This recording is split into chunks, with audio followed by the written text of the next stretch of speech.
Retour sur le plateau de l'Africa Newsroom où nous a rejoint entre-temps Fally Ipupa, l'artiste internationalement reconnu.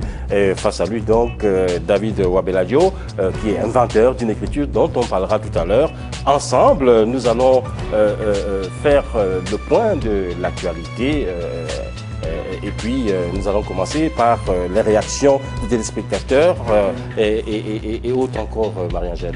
Oui, et surtout le dossier du jour. Si vous ignorez ce qu'est le Mandombé, notre dossier du jour dédié à l'éducation en République démocratique du Congo, vous le fera découvrir.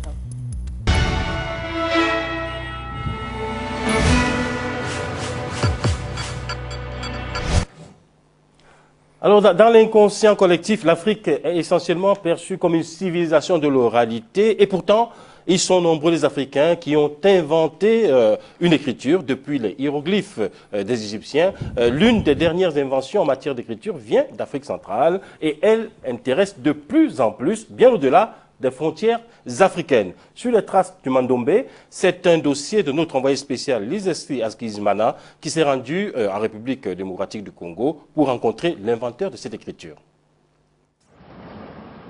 En Afrique, les ancêtres avaient leur propre écriture, des signes qui symbolisaient parfois des concepts précis.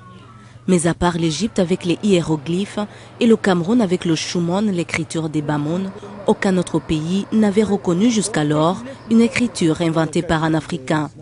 La République démocratique du Congo va être le premier pays subsaharien à le faire. En 1978, David Wabeladio Payi de l'église kimbanguiste aurait eu une vision divine qui lui aurait intimé de créer une écriture pour les Noirs, une écriture qu'il allait nommer le Mandombé, qui signifie littéralement en Kikongo pour les Noirs. C'est à travers une observation d'un mur en briques non induit qu'il a eu son inspiration. Il s'est rendu compte que les maçons combinaient deux chiffres, le 5 et le 2. Ce fut le départ de ses recherches. Quelques jours après, je devais découvrir que ces deux chiffres sont symétriques par rapport au principe des miroirs. Il y a un principe mathématique qui dit que l'image d'un objet formé dans un miroir est symétrique à l'objet par rapport au miroir. Elle est de même grandeur que l'objet, mais elle ne lui est pas superposable. Alors quand j'évoluais en s'accrochant à ces principes, je devais plus tard aussi découvrir que les petits traits que j'ajoutais à chaque élément pour trouver d'autres éléments de forme particulière, ces petits traits-là, je pouvais le faire parcourir une couche de moitié sans valeur en mouvement circulaire continu. Et en le faisant parcourir une course en mouvement circulaire continu, l'ensemble des éléments devait se transformer en 5 étapes. Et j'avais retenu chaque étape comme un temps. Au fur et à mesure, la recherche sur cette écriture s'est affirmée. C'est ainsi que l'inventeur, après avoir eu l'aval du père spirituel des kimbanguistes Simon Kimbangu, a entamé la seconde étape de vulgarisation de cette écriture. Il a commencé à l'initier à 2 de ses amis, puis à 21 enseignants. Il s'est également mis à fréquenter des universités pour solliciter des conférences. Je voulais à tout prix que cette écriture soit critiquée, soit appréciée. J'avais besoin des conseils, des professeurs. C'est ce courage qui lui a valu une bonne place au sein de l'université Kimbangu. Cette université, créée par l'église kimbanguiste le 28 novembre 1994, a été la première à donner l'opportunité à cet inventeur d'enseigner le Mandombé en République démocratique du Congo. Cette université, qui accueille tout le monde et pas seulement les membres de cette église, possède 6 facultés. Et depuis la première année, l'écriture Mandombé est enseignée. En donnant un petit trait à 5, et le 5 devient 6. Il a fait de même. Il a fait de même de l'autre côté. Il a donné un petit trait. Ça devient 9. Il a fait aussi pour ça. Il a mis le miroir. Il a trouvé que le 9 était renversé. Le 9 était renversé. Le 9 était renversé, son origine c'est 2. Bien que les étudiants de l'université Kimbangu apprennent tous le Mandombé, le recteur voudrait bien voir cette écriture enseignée dans toutes les facultés de lettres en République démocratique du Congo. Dans d'autres universités, c'est Kinshasa, il n'est pas encore enseigné parce que pour qu'elle soit enseignée, il faut que le ministère de tutelle, le ministère de l'enseignement supérieur universitaire donne son quitus. Vous voyez, ce n'est pas encore donné parce que nous sommes encore en train de préparer le document. Et il faut que nous arrivions à préparer des ouvrages solides. Nous sommes encore au niveau du travail. Et d'ailleurs, même il y a une collaboration entre nous et certaines universités portugaises, espagnoles et allemandes. Produire ces manuels pédagogiques restait jusque-là une grande préoccupation pour les responsables de cette université kimbanguiste. Cette écriture mandombe est avant tout syllabique et ne se transcrit pas en alphabet. Ha et A, ce sont des syllabes qui sont dans le même environnement. C'est comme ça que lorsqu'on écrit A, par exemple, quand je tourne comme ça,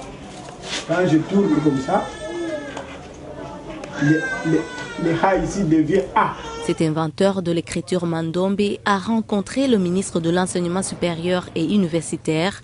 Une fierté pour ce ministre qui entend valoriser cette découverte. Je lui ai dit, au-delà de tout ce qui peut être une révélation, rester un scientifique.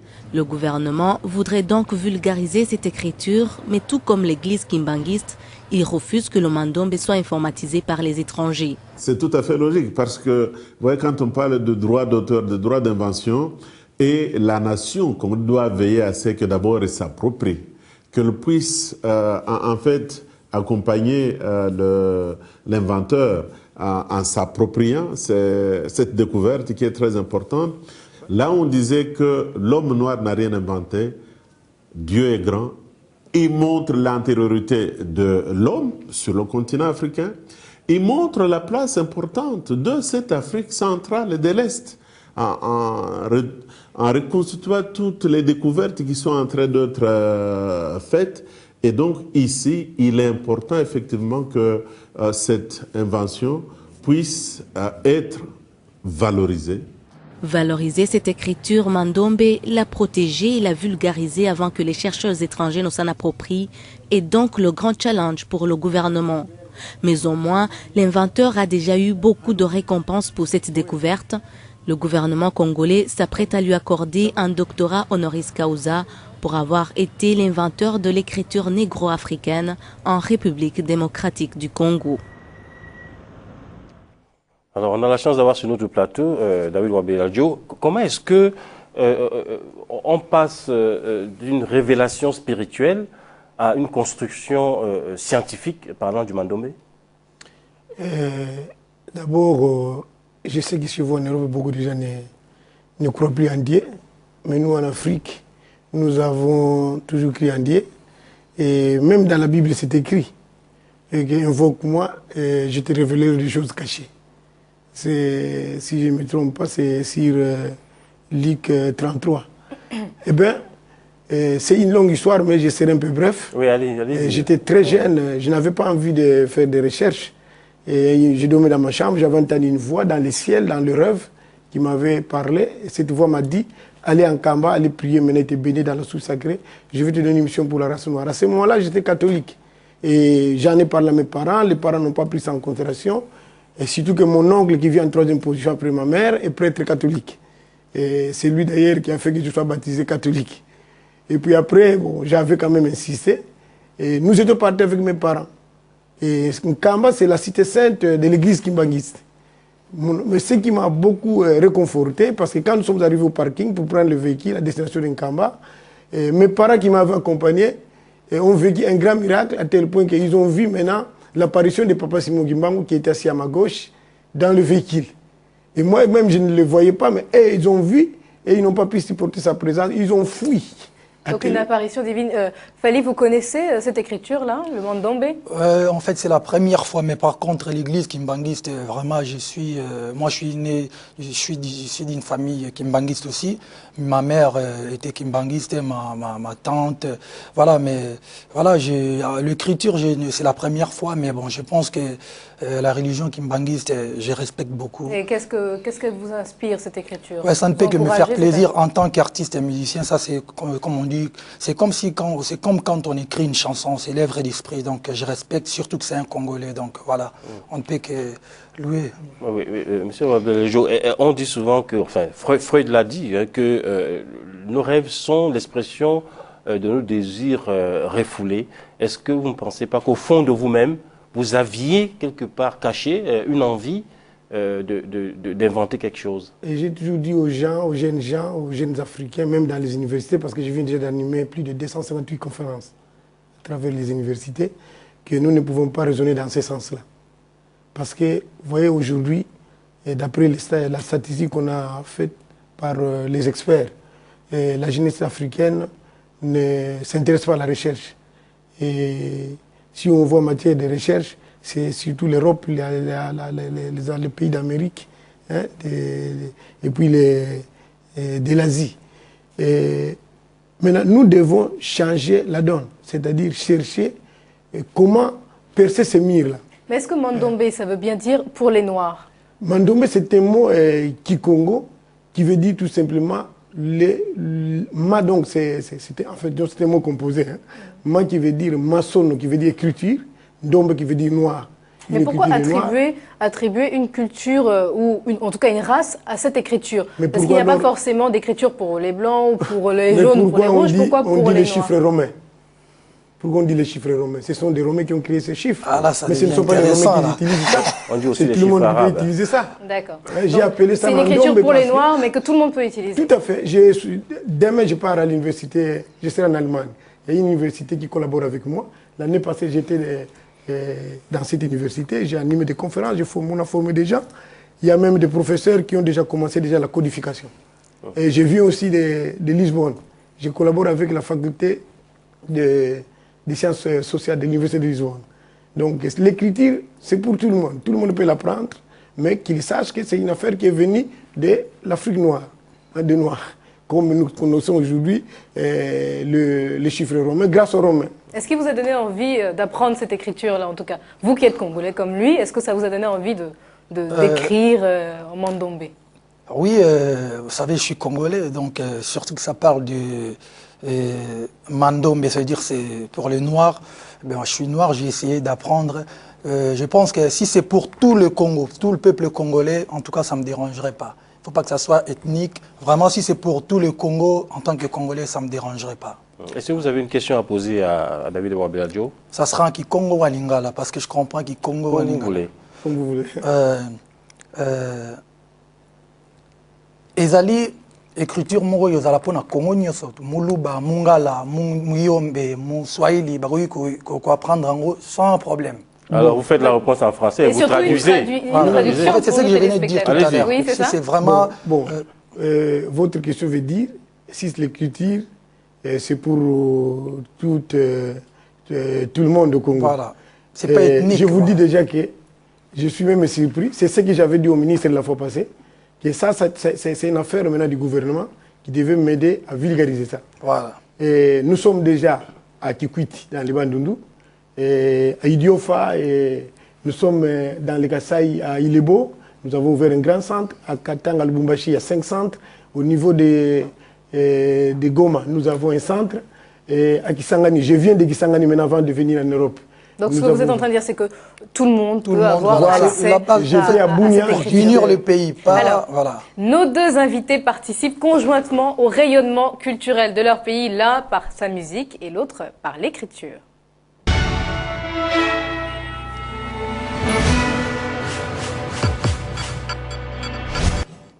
Oui, Marie, vous l'avez dit, l'un est artiste musicien connu à l'échelle planétaire, l'autre est inventeur d'une écriture négro-africaine. Fally Ipupa, comment devient-on un artiste musicien de renommée internationale quand on vient de Kinshasa? Je pense que c'est d'abord inné. Vous devez naître artiste et musicien. Moi, je suis artiste et musicien, ça va faire près de 15 ans. Donc, je n'ai pas appris la musique en fait. Je suis né avec ça. C'est un don de Dieu. Et puis après, bon, il faut faire il y a la promo, il y a la volonté de travailler. Et puis voilà. Mais beaucoup d'artistes font énormément de promotion, travaillent avec acharnement et pourtant ne parviennent pas à se hisser au niveau que vous avez atteint. Voilà, c'est comme je vous disais tout à l'heure, c'est d'abord un don de Dieu. C'est Dieu qui donne tout. Donc vous pouvez avoir être pété de talent, mais si c'est vraiment pas si vous n'avez pas la chance, donc voilà, on n'y peut rien. C'est Dieu qui donne la chance et puis après, il faut vouloir perfectionner. Peut-être votre collaboration avec d'autres artistes aussi, vous Oui, mais c'est d'abord avoir toi-même du talent. Je pense que c'est important d'être déjà forgé, avoir la volonté de travailler. Collaboration ou pas, ça viendra après. Il faut d'abord être artiste et musicien, avoir la volonté et l'amour de ton métier. Voilà, je pense. Alors, il y a 50 ans, Joseph Kabasele chantait Indépendance Tcha-Tcha. Ouais. 51 ans après, pensez-vous que l'Afrique soit indépendante? Ouais, je vais dire oui et non. Ouais, je vais dire oui et non. Vous savez, j'aime pas trop parler de la politique. Je reste un artiste et musicien, mais je vais dire oui et non. Voilà. Et au niveau de votre... Qu'est-ce que vous ressentez aujourd'hui quand vous voyez que vous êtes un exemple pour de nombreux Congolais, par exemple? Ça me fait plaisir. J'ai toujours dit à mes fanatiques, il faut avoir la détermination, il faut avoir la volonté et mettre un peu de l'ordre et du sérieux dans ton travail. Et puis, mais la musique, ce n'est pas que de l'amusement, c'est aussi un travail. Non, c'est un travail. Moi, je vis de la musique. Si on enlevait la musique aujourd'hui, je ne sais même pas comment je vais faire pour... faire nourrir ma famille. Donc moi, je suis artiste et musicien. C'est un boulot comme tout autre métier. Donc je pense que je ne changerai pas mon métier. Voilà. David Wabeladio, il le disait, Fally Ipupa, tout vient de Dieu. Le don artistique vient de Dieu. Quelle peut être la part du travail personnel dans ce que Dieu vous a donné? Bon, mais c'est ce que nous venons de suivre tout à l'heure. C'est-à-dire, j'avais d'abord découvert, moi, que les maçons au monde, en s'y posant les briques, c'est-à-dire les maçons en construisant le milieu des briques, ils entrecroisent des éléments qui ont la forme des chiffres 5 et 2. C'est comme ça que j'ai découvert cette écriture.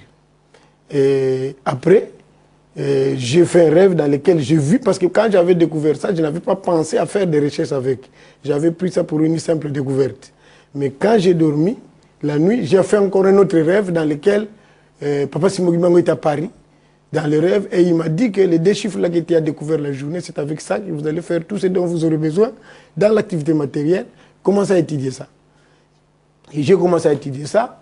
D'abord, j'ai découvert que des éléments sont symétriques par rapport au principe de miroir. Ça qui m'avait beaucoup intéressé, parce que la première découverte, c'était l'intuition. J'avais découvert cette écriture par l'intuition en observant le milieu de briques. Mais il fallait un principe pour développer cette recherche. Et j'ai découvert qu'il fallait utiliser le principe des miroirs et le principe de l'optique.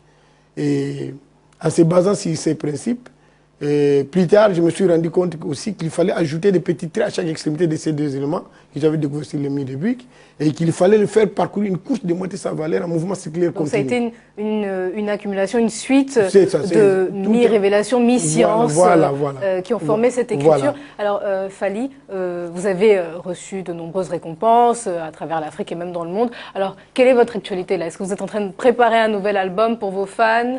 Ouais, l'actualité de Fally, déjà demain je pars au Congo-Brazza, je joue les 14 à Brazzaville, les 15 à Pointe-Noire, et après je serai pour le tirage des poules à Malabo, de la CAN.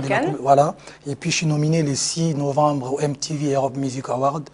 Je viens de gagner. Ce qui est quand même très très rare pour un Africain. Pour un Africain, donc j'ai demandé à tous les Africains de me voter pour que je gagne au moins cet MTV Europe Music Award. Et puis après, je serai en tournée en Afrique, Abidjan, Tchad, Gabon, il y a plein de dates, donc voilà, c'est à peu près ça. Et mes clips, le DVD collector de mes vidéos sort après-demain. Qu'est-ce que ça vous fait d'être une référence, un exemple, un modèle pour de nombreux jeunes Africains? En tout cas, ça me met un peu de pression quand même, mais ça me fait quand même plaisir. Ça me donne envie d'être sérieux et de bosser. Et je dirais à tous les artistes qui veulent devenir professionnels, il faut avoir la niaque, il faut avoir la volonté, puis ça ira. Voilà. David Wabeladio, est-ce qu'il y a un tronc commun, une relation entre l'écriture musicale et l'écriture que vous avez découverte? Il y a quelque chose en commun? Lorsqu'il fallait procéder à la nomenclature des éléments, et j'avais demandé au professeur qui m'avait suivi en conférence à l'INEKI, dans la faculté des sciences, de pouvoir m'aider à nommer les éléments de cette écriture. Et les professeurs m'ont dit, ah, toi tu as un Dieu qui t'inspire, allez demander à ton Dieu de te révéler les appellations. Et puis après, je me suis référé à la culture Congo. Il y a, on disait chez nous les Congo, il y a un cantique, pardon, une chanson qu'on chantait dans les temps, mais cette chanson, les tam-tams africains avaient des sons. Les sons de Pakundungu. Je peux chanter ça s'il vous plaît? Allez-y. On chantait ça dans tous les villages du Royaume Congo. On disait Ngele, Ngele, Munzila Congo, Ndokote, Lubamba Loame, Lubamba Loame, Vangilanga, Lembo Biame, Lembo Biame, Bakilanga, Ngola Zame, Ngola Zame, Zize, et ce qui veut dire quoi? Evana Zanga, Moneke, Nyoka Moyo, Itele, Mwanandumba. Et moi, mais là, vous êtes en train de concurrencer Fally Ipupa, je pense. Je crois que je vais faire la rythme de cette chanson. Et ce qui veut dire quoi? On ne peut plus l'arrêter d'ailleurs. Ça veut dire quoi? Ça veut dire quoi en gros? Il y a un beat même. Je me suis référé à ces deux onomatopées. Et c'est comme ça que les deux éléments que j'avais découverts sur les mille de briques, j'ai nommé ça Pakundungu et Pelegite. Donc je me suis ressourcé, référé à cette chanson, pardon, je me suis inspiré à cette chanson-là. C'est comme ça que j'ai nommé mes deux éléments, Pakundungu et Pelegite. Vous êtes prêt à récupérer la chanson? Non, en fait, moi, je vais faire la reprise. Donc,